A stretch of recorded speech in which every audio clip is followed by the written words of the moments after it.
Hey everybody, it's Karen with Food and Family. I am going to show you how I make my deconstructed cabbage rolls. Simple. I put it in the Instapot and I cook it there so I can put it in and I don't have to fool with it. Just get it going and walk away. So I have got right around 1 pound of ground chuck. So to this ground chuck, I am going to dice up some onion. Now, my recipe calls for a small onion, but I didn't have a small one, so I took a medium to large onion and cut it in half. But you use as much as you want to. And I'm going to chop this up. I don't want it too fine, but I don't want big chunks either because we're going to mix it in the meat and make meatballs. But we're not making little bitty meatballs. We're going to make dinner size meatballs. And you all know what I mean when I say that. We want to know we're eating meatballs, right? So this is simple. I've done it this way for a long time. And I thought, why not show you how I do it? So that's what I'm doing today. And this is going to be our dinner tonight. And honestly, I don't know what I'm going to serve with it. I may not serve anything. So I'm going to put as much onion as I think I need in the meatballs. And I'm going to set the rest aside, but we're not going to waste that onion. Not going to waste it. So to this ground beef and onions, I'm going to add a tablespoon of dried parsley. If you have fresh, use it. Mine kind of pooped out in my garden. It has been so hot here that we've lost our squash, we've lost the cucumbers. We're still getting a few tomatoes, but the plants are not looking good. But when we get rain, we get a lot at one time, and then it doesn't rain for days. So next I'm going to add a teaspoon of onion powder. Just dump it all in here, and then we'll mix it up. Let's move that out of our way.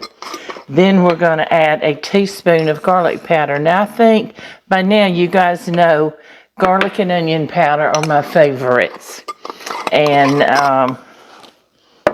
paprika.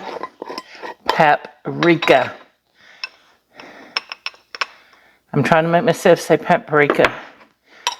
And tiniest bit of red pepper. Y'all know I can't do heat very well, so but you put as much as you want. I am doing a scant quarter teaspoon. And we're going to do some salt and pepper. Do it to taste. Okay. I love my salt and pepper grinders. I'm so glad my daughter-in-law Carrie put me onto these. I think I told you about it and about her when she broke her shoulder, and we were so lucky that she had this, or she was lucky, and she could still cook. That's enough salt. That's about half a teaspoon. Okay, so I'm looking at my recipe, so I want to make sure I've got it all right, and I do. So let's make up these meatballs. Now you can do this in a bowl if you want to. I had my meat laid out on this pan to defrost it. I had it in the freezer. So I'm just using it. We'll get it mixed up really good. Get all those seasonings distributed all through this meat and the onions. And don't worry if all of the onions do not go in the meatballs, okay? Now, but I'm not finished with this. Let me rinse my hands off real good, okay? Okay, so to this, I'm going to add half of a cup of white rice. Oops. Got to vacuum it up now. Okay, so we're going to mix that in. It doesn't take long to put dinner together, y'all. You've heard me tell you that so many times. And I love cooking for Pop Jones because he appreciates and he likes what I cook for him. And that makes me happy. I really love to cook for people that enjoy it. And I love to be with people when they're eating, especially my food. Okay, so like I said, if everything doesn't mix together, don't worry about it. It's okay.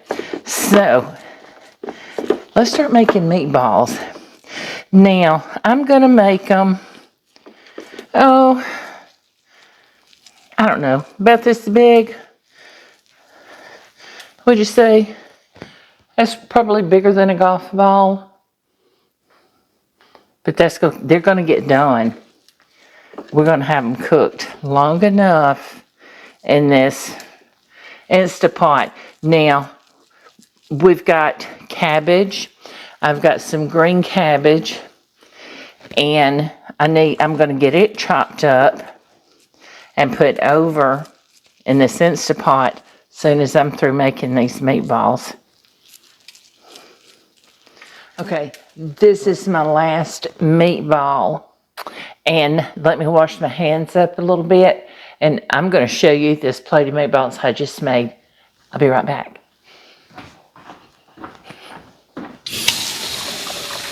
Okay, so you see we had some onions and stuff left. And this onion that I had diced up, I'm just going to scoot it off on this tray and set it aside. But we're going to use it.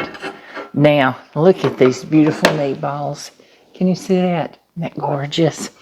Okay, so now what we're gonna do is, I had a rather large cabbage.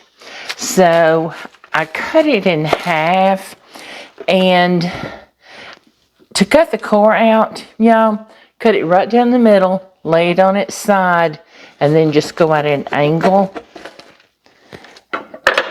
And you cut the core out of the cabbage. It's that simple. But I'm not going to use this whole cabbage, but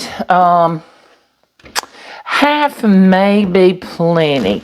So I'm going to put it in my Instapot and look at it.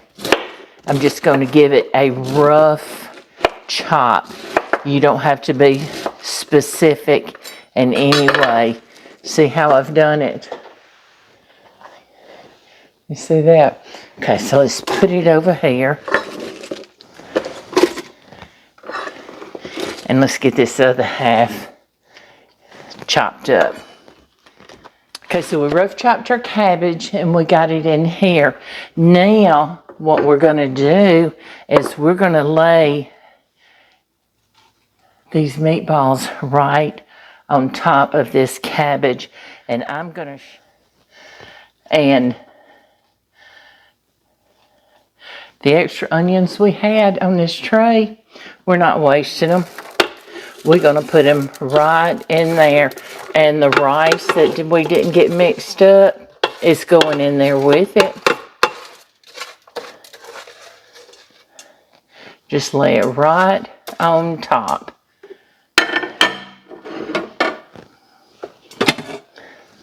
See what it did? Okay, so let me raise my hands again because I'm handling raw meat. And let me get my can opener so we can add our tomatoes. Yeah, stay with me. Okay, so now I'm ready to add my tomatoes.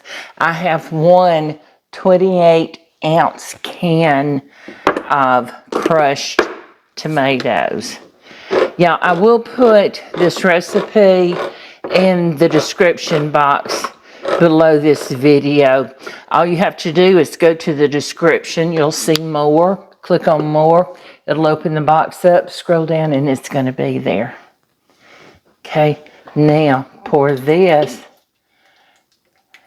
over that mixture. Okay, now we're going to add this 1/4 cup of water.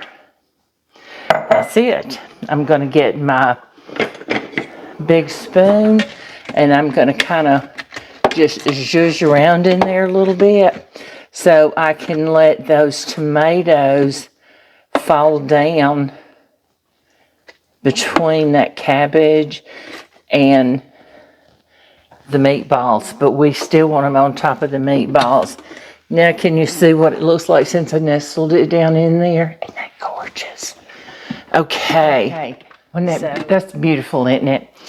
I'm going to put the lid on. Okay, and I am going to set this on slow cook for 4 hours. Set it, it's done. So when I go to can my okra, I don't have to worry about dinner tonight. And that's what I'm fixing to go do, is work on okra some more. I've done 7 pints and 1 quart already, so I wanted to stop and get my dinner going. But anyway, I appreciate each and every one of you, and I so enjoy having you in my kitchen with me, and I hope you'll come back and join me again. I'll try to get a picture of this after I serve it tonight so you can see what it looks like. Anyway, I appreciate you all. Please come join me again. Don't forget, like, share, subscribe to my channel, and don't forget, hit that little notification bell so you'll know when we post our next video. Thanks, everybody. See you soon.